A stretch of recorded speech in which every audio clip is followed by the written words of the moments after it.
As China takes increasing efforts on environmental protection, laws in this area are evolving as well. Legislation has been improving from seeking greater quantity to seeking higher quality over the past decades.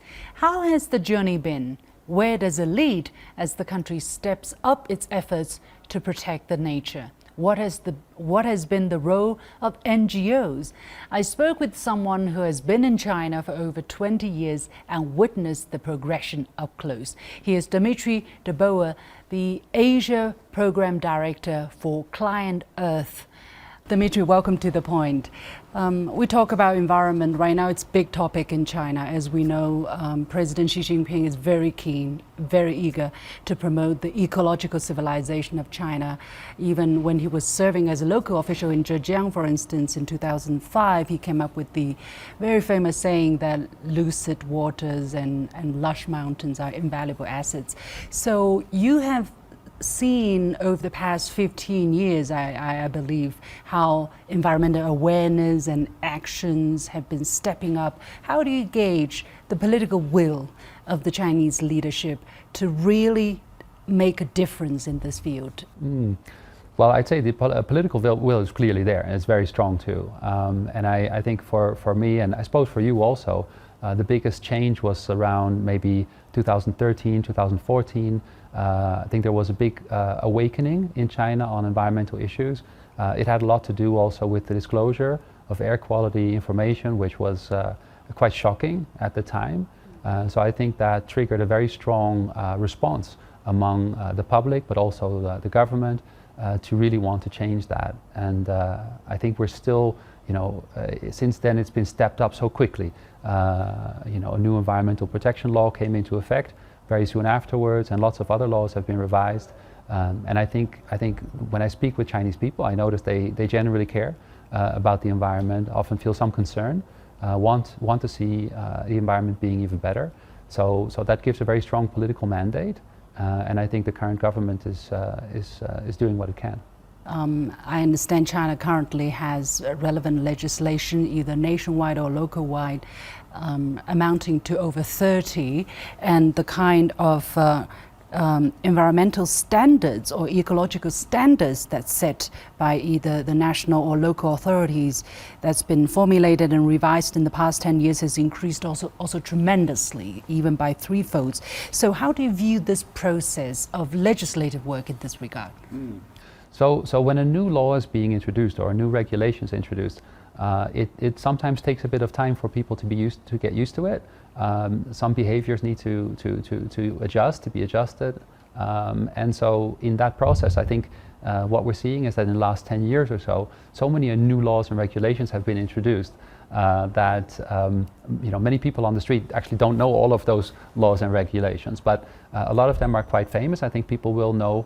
So, for example, the Wildlife Protection Law, or the Yangtze River Protection Law, or the Wetland Protection Law. So once you place it into these frameworks, it becomes quite obvious. And then you see that each of those laws has made a very big difference. So if we take the Yangtze River Law, for example, it introduced also a ban on fishing in the whole of the Yangtze River. And what we're seeing is that fish are very quickly returning. We even can see dolphins in cities like along the Yangtze River. So it's visible and it works.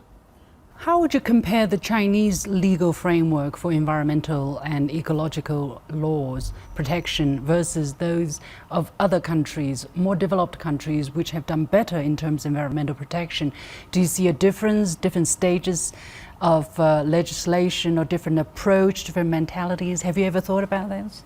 Yeah, sure. So we do a lot of international exchanges with the Ministry of Ecology and Environment, but also with the Supreme People's Court and the Supreme People's Procuratorate, so law enforcement and the judiciary. And what we're seeing is that a lot of things are quite similar. I mean, environmental problems are quite similar across the world. And they're generally, a matter where people have too much of an impact on the environment, and then, very often other people or the environment ends up suffering as a result. So maybe some people make a lot of money, but most people lose. So that's the common feature of a lot of environmental problems. So that's quite similar. Of course, what's the difference? The difference. Biggest well, difference? so the legal system in every country is different. So when we do these type of exchanges, we usually focus more on what type of a problem are we dealing with, what were the main approaches that were taken in the law, and then they can be translated to another legal system, usually quite well. But even though the legal system can be very different still. So I'll give you one example. Yes, please. In China, you have prosecutors. The prosecutors in China can bring public interest litigation, so they can litigate for the environment. Right? We say the fish can't go to court. No. Right? The fish can't go to court. Sure. But the prosecutors in China can go to court on behalf of the fish, and they do that. And in Europe, perhaps an NGO like mine, Client Earth, we would do public interest litigation in Europe for the environment. So it's somewhat similar. The systems are different, but there are important organizations and people that can come and litigate for the environment. How do you see the effectiveness of the system so far in terms of the effects, that's been achieved? For instance, when the public prosecutor is doing this job, do you see that under the Chinese circumstances, this can work well? Absolutely, yeah. It works for the Chinese circumstance. Yes, it's working very well for the Chinese circumstance. Okay. So, in China, perhaps there are not so many environmental NGOs that would be able to bring public interest litigation. So they're allowed to, and that also happens, which is also very effective. But the prosecutors are a very strong force, and they have a very strong political footing. So they can bring cases against local government departments and also against companies when environmental laws are being violated or when environmental problems aren't being solved.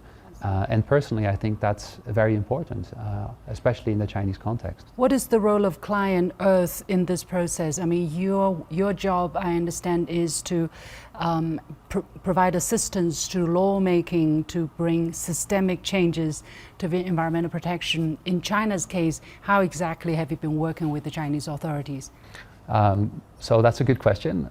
We've done a lot of international exchanges. And we try to look at what is perhaps best practice in other countries, what's working well or what isn't working well, and then we'll have workshops or we'll take delegations of Chinese officials overseas or the other way around. The Ministry of Environment, the minister I should say, in 2019 made an important decision that the Belt and Road, China's overseas investments, really ought to be greened. There should be a process by which China's overseas investments have some sort of screening or have some sort of process to make sure that they don't have a very negative impact on the environment. And so at that moment, my organization, together with some other international organizations, started working with the Ministry of Ecology and Environment to develop such a system. And then in 2021, 2022, a series of policy documents were issued called the Green Development Guidance for Belt and Road projects, and also President Xi announced to the UN that China would no longer build coal-fired power plants overseas, and also would support other countries in their deployment of renewable energy. Those are all very important decisions, and we helped a little bit in that process. However, there is a report on China's biodiversity conservation policy and legal system that's been released by the Greenpeace and Peking University recently. It says that China's current conservation-related policy and legal system is still weak in its focus on addressing climate change. It says that habitat loss is still receiving relatively little attention in China's current policy documents. What is your assessment of this opinion and of that's the an interesting assessment. I mean, more can be done, and that should be clear. So I would say in China the focus started really with pollution control from 2014 onwards. Biodiversity protection, so habitat protection, ecological protection became a bigger priority, I would say, around 2018 or so. And climate action became really a priority from 2020 onwards. And so China currently needs to deal with all of those issues in parallel, all at the same time. So it's a very big task, and it's not easy. When it comes to perhaps biodiversity protection or habitat loss, my assessment is that the transition is already very clear. It's possible that Greenpeace and Peking University were looking at data from 2010 until 2020, and then you would still see a loss. But in my assessment, there's so much momentum now in China for biodiversity protection that I would suspect that the loss is already starting to be halted and even reversed. But with climate change, I can see also China making a lot of progress. So there's no climate change legislation currently, but the Supreme Court has recently issued a document which gives guidance to judges about climate-related cases. It identifies 17 different types of cases where that have climate change implications, and judges should understand that. Do you think there will be legislation in this regard sometime soon? It's very likely. It's very likely, yeah. But legislation takes some time to develop. So the fact that the Supreme Court and now also the Supreme Procuratorate have already gone ahead and defined what climate-related cases look like is important. I suspect that in the next months we will also see the prosecutors bring climate-related public interest litigation.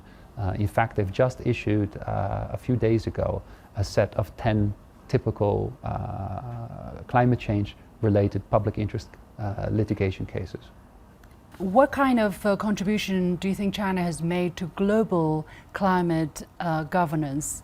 Well, China has recently made a very important contribution to global biodiversity governance in the Kunming-Montreal Global Biodiversity Framework. So it's a new agreement, a global agreement by the UN, which it's a bit similar to, maybe you're familiar with the Paris Agreement for climate change. Yeah. So what this is about, it's about biodiversity, it's about nature, and it recognizes that the loss of nature, so we're rapidly losing nature around the world. So since the 1970s or so, in the last 50 years, more than half of nature has disappeared, and that's very worrying. It's very concerning because we might be undermining the basis for life on Earth. So that has to be reversed, and the UN recognized that. Now China played the role of presidency, so it's the presiding country in convening all of the parties, all of the countries around the world, to negotiate a new agreement for nature, and that's exactly what happened in December last year. In Montreal. The meeting was supposed to be in Kunming in China, but because of COVID it was decided to have the meeting take place in Montreal, but it was extremely successful, and I can say I was there, and also our organization, Client Earth, supported the EU-China dialogue and negotiations in the years preceding it. So for 4 years we supported dialogue between China and Europe, and that also made an important contribution. Once China and Europe had a strong alignment on what the agreement should look like, it was also quite easy for other countries to buy into that vision. So it's been a great success, and even environmental organizations like mine, usually environmental NGOs, will always complain that things are not good enough and a lot more needs to be done. We're also very happy with that agreement. It was really spectacular work by the Chinese presidency. It's ambitious, but also realistic. What we care about is that you can have all the ambition in the world, but if it's not actually being achieved, you've got nothing, right? It's just targets in the air.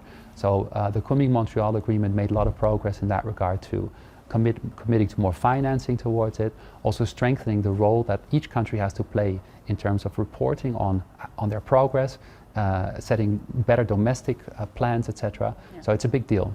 Thank you very much, Dimitri de Boer, Asia Director of Client Earth, an NGO that wants to use the power of law to bring about systemic change that protects the Earth for and with its inhabitants. Thank you very much for joining us. Thank you, Liu Xin. You've been watching a special edition of The Point with me, Liu Xin, coming to you from Xining, the capital of northwest China's Qinghai province. On behalf of the whole team, thank you for watching. You've got The Point.